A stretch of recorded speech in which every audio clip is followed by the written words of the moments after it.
Hello students, आप सभी का स्वागत है स्टूडेंट हेल्पर यूट्यूब चैनल पर। आज हम लोग बात करने वाले हैं 7 क्लास की वर्कशीट के बारे में, जिसका विषय है विज्ञान। ये कार्य पत्रिका आपकी तीसरी है और आज की तिथि है 16/4/2021। बच्चों, यहाँ पर आपको अपना नेम, यहाँ पर अपनी टीचर का नेम लिखना है।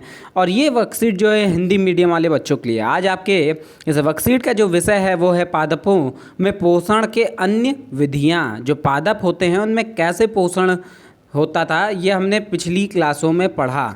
आज की क्लास में और आज की इस वर्कशीट में हम लोग जानेंगे कि पादप में जो है पोषण की अन्य विधियाँ क्या हैं।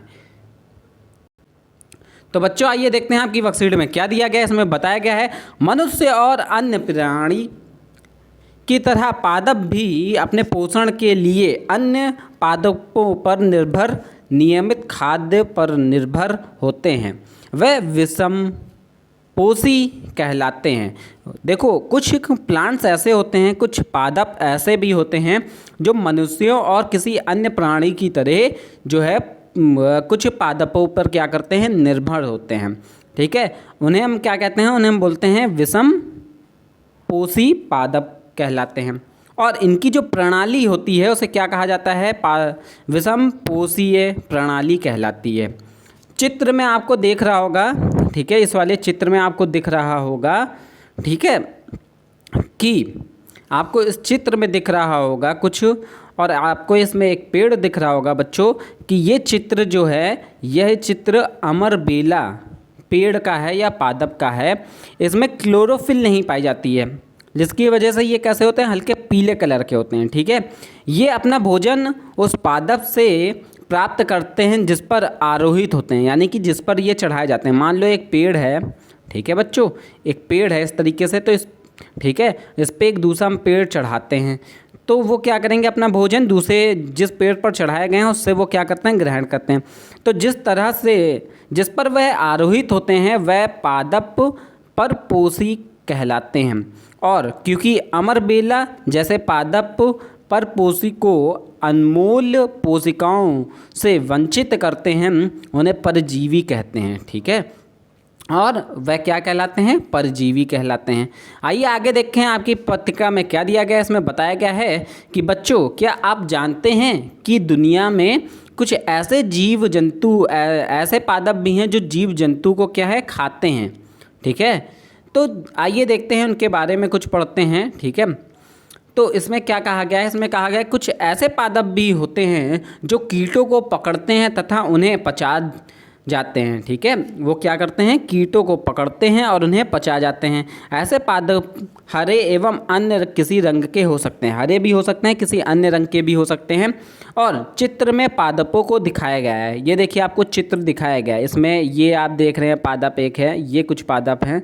ठीक है, और इस वाले चित्र में आप देखिए, ठीक है, घड़े के समान दिखाए जाने वाली संरचना वास्तव में उसकी पत्ती के रूपांतरित भाग है। ये जो है पत्ती का एक अंत का भाग है। ठीक है, रूपांतरित भाग है, पत्ती का भाग है एक, जो घड़े की आकृति का है।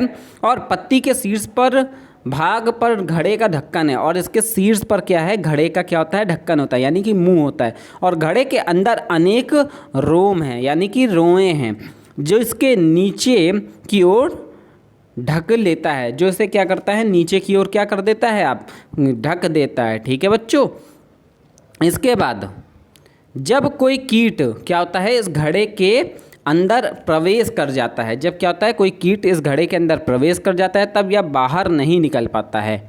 ऐसा क्यों, क्योंकि वो घड़ा अपना मुंह बंद कर लेता है, और घड़े की उपस्थित पाचक रस के द्वारा इन कीटों का पाचन होता है। और जो घड़े के अंदर पाचक रस उपस्थित है उसके द्वारा इनका पाचन होता है। ऐसे पादपों को कीट भक्षी पादप कहा जाता है। क्या कहा जाता है, कीट भक्षी, यानी कि कीड़ों को खाने वाला पादप। जैसे उदाहरण में घट पणी पादप और वीनस फ्लाई ट्रम्प पादप। ठीक है, ये एग्जाम्पल हो जाएंगे, उदाहरण हो जाएंगे।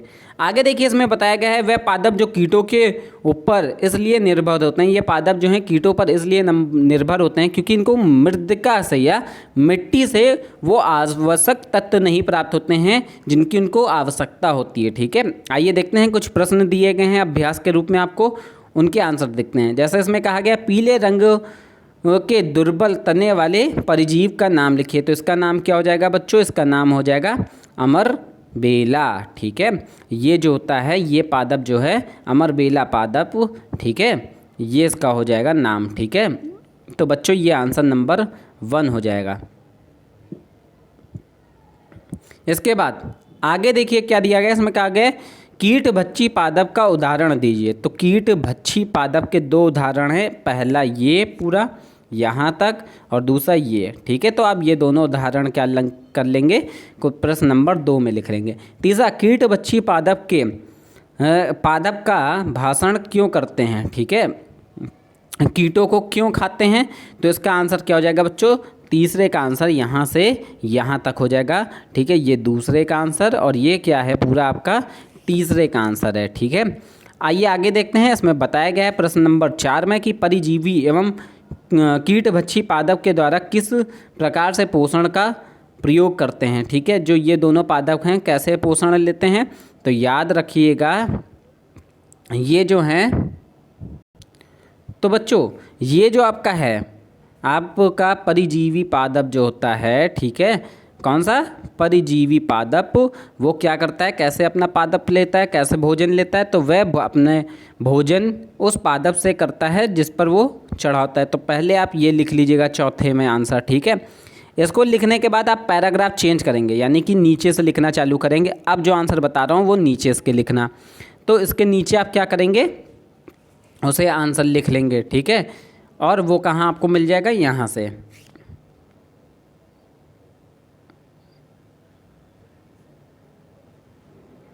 यहाँ से लेके बच्चों आप क्या करेंगे, यहाँ तक इसको लिख लेंगे।